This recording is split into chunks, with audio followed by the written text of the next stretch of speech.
ka ng luya, tapos pipigain. Syempre yung katas, bahala ka kung paano mo pigain yung luya, basta makuha mo yung katas.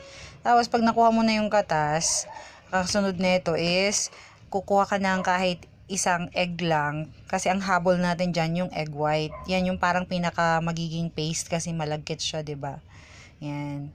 Tapos pag nakuha mo na yung egg white, lalagyan mo siya ng harina konti-konti hanggang sa makabuo ka na. Tapos gagawa daw ng paste. Parang ganyan, katulad yung nakikita nyo sa Kahit konti-konti lang daw muna hanggang sa makagawa ng paste. That's all muna. Mekos na natin yan. Mekos.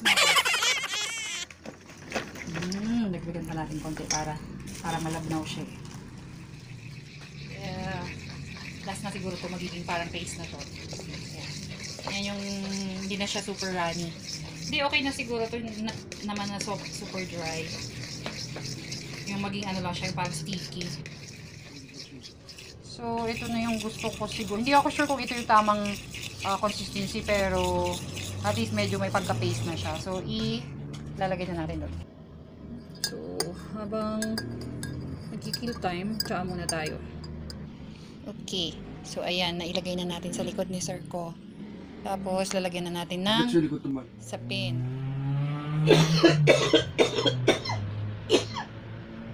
Ang sabi ni tita, lagyan daw ng sapin kahit mga old shirt. So, ito na, dinikit na natin. Old t-shirt. Considered basahan na.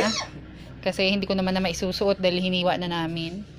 So, hahayaan na yan na matuyo. Itutulog niya na daw yan. Pagising niya, saka na yan tatanggalin. Yan. Oh, suot mo na yung sando mo.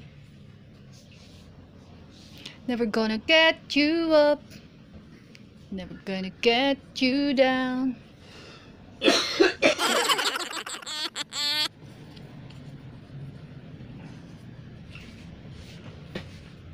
Yearn.